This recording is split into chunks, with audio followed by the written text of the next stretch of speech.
Baik, terima kasih dan salam sejahtera untuk kita semua buat seluruh mahasiswa dan mahasiswi yang sebenarnya dalam penyusunan skripsi ataupun tesis sangat diharapkan pemahaman yang mendasar dalam memulai untuk menyusun latar belakang masalah penelitian.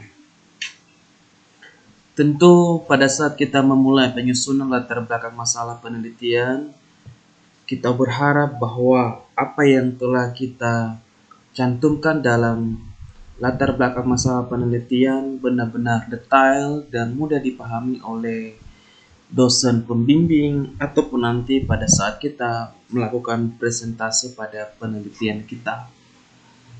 Jadi yang saya mau jabarkan di sini adalah pemahaman kita dan tips penyusunan latar belakang masalah penelitian itu sendiri.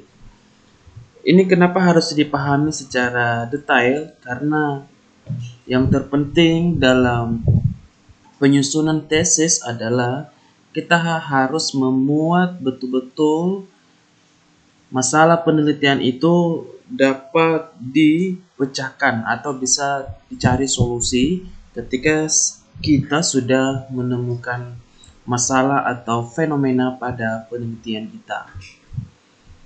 Jadi teman-teman dan seluruh juga mahasiswa-mahasiswi yang sedang berlomba-lomba mencari judul dan juga menyusun latar belakang masalah penelitian, baik tingkat sarjana ataupun yang juga sedang menyelesaikan studi magister atau strata 2.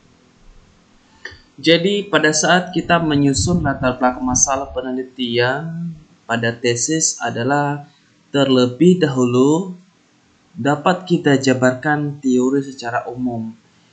Ini sangat penting untuk dijabarkan adalah materi-materi yang apa yang harus kita deskripsikan pada latar belakang masalah penelitian itu penting.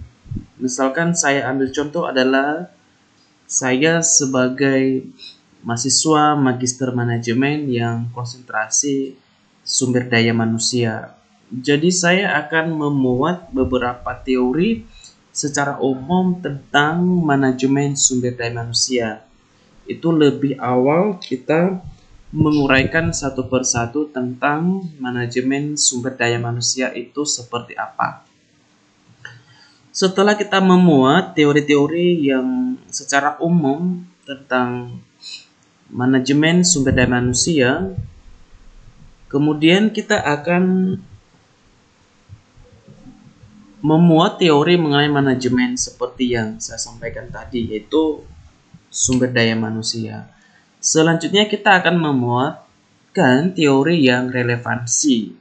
Jadi di setiap variabel itu, baik itu variabel bebas maupun variabel terikat, sangat diharapkan kita membuat teori-teori yang relevan pada variabel-variabel yang kita jadikan sebagai judul atau topik penelitian kita. Sehingga penyusunan latar belakang tersebut terdeskripsi sesuai judul tesis yang kita buat.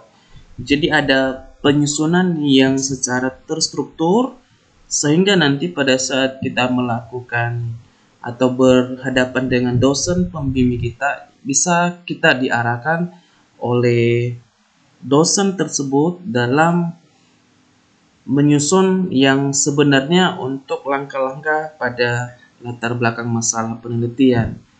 Jadi ini adalah sebagai bahan referensi buat teman-teman dimanapun kita berada, supaya tidak bingung untuk memulai menulis dalam menyusun tesis atau penelitian lainnya.